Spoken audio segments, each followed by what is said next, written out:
मक्का के पास एक गांव में सलमान नाम का एक आदमी रहता था।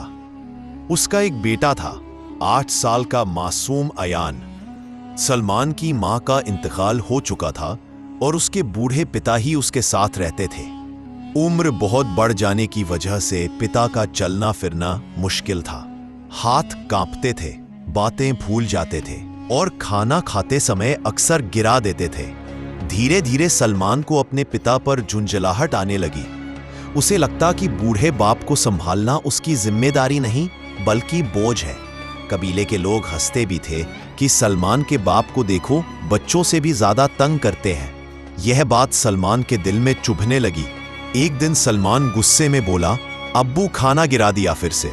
कितनी दफा समझाऊं आपको, मैं अब ये सब बर्दाश्त नहीं कर सकता। पिता खामोश रहे, सिर नीचा किए बैठे रहे। सलमान की बीवी ने कहा, यही तो बुजुर्गों की हालत होती है, तुम दिल बड़ा करो, बच्चों की तरह संभालो।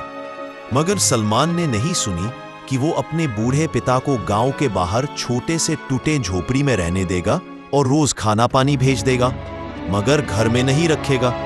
अयान ने जब देखा कि उसके दादू को बाहर भेजा जा रहा है तो वह डर गया, लेकिन कुछ बोल नहीं पाया। एक रात सलमान ने अयान को देखा। वह कमरे के कोने में फटा हुआ पुराना कंबल सिल रहा था। सलमान ने पूछा, ये क्या कर रहे हो बेटा?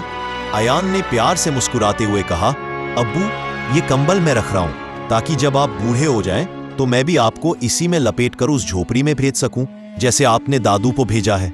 यह सुनकर सलमान के हाथ से कब बिखर गया। उसका दिल जैसे थम गया। उसने बेटे को गले से लगाया। आंखों से आंसू रुक नहीं रहे थे।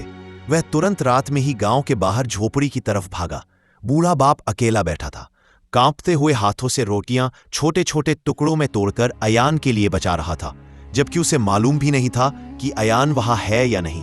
वह बस कह रहा था, अगर कल मेरे बेटे का बच्चा आए तो उसे भूखा नहीं रहना चाहिए। यह सुनकर सलमान जमीन पर बैठ गया।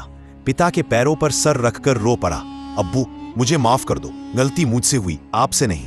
उस रात वह अपने बूढ़े पिता को घर ले आया और उस दिन के बाद कभी उन्हें अकेला नहीं छोड़ा। अब घर में सबसे पहले खाने की प्लेट पिता के सामने रखी जाती और सलमान गर्व से हर किसी से कहता, जिस इंसान ने हमें चलना सिखाया, उठना सिखाया, बोलना सिखाया, उसे बुढ़ापे में संभालना बोझ नहीं, इज्जत है।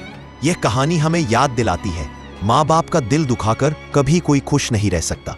बच्चे वही सीखते हैं जो वे हमें करते देख रहे होते हैं।